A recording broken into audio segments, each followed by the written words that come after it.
కాంగ్రెస్ ప్రభుత్వం చేపట్టిన ప్రజావాణి కార్యక్రమం విజయవంతంగా సాగుతోందని ముఖ్యమంత్రి రేవంత్ రెడ్డి అన్నారు.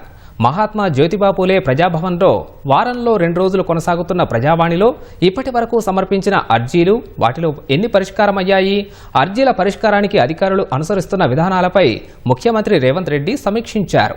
సచివాలయంలో సీఎం రేవంత్ రెడ్డితో పాటు మంత్రులు పొంగులేటి శ్రీనివాసరెడ్డి, పొన్నం ప్రభాకర్, ప్రణాళికా సంఘం ఉపాధ్యక్షుడు చిన్నారెడ్డి, సిఎస్ శాంతికుమారి, ప్రజావాణి నోడల్ ఆఫీసర్ దివ్యతో పాటు వివిధ శాఖల ఉన్నతాధికారులు ఆ భేటీలో పాల్గొన్నారు.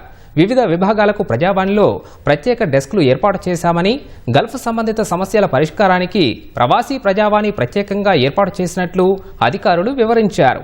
అర్జీదారులకు ఇబ్బంది లేకుండా ఏర్పాట్లు చేసినట్లు చెప్పారు.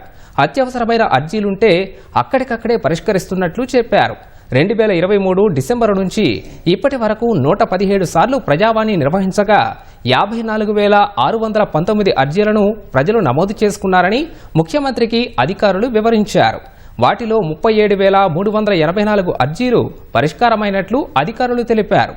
జిల్లా కేంద్రాల్లోని ప్రజావాణి కార్యక్రమాన్ని ప్రజాభవన్లో జరిగే ప్రజావాణి డాష్బోర్డ్తో అనుసంధానిస్తే మండల, డివిజన్, జిల్లా స్థాయిలో పరిష్కారమయ్యే అంశాలు వెంటనే అక్కడికక్కడే పరిష్కారమవుతాయని ముఖ్యమంత్రి సూచించారు.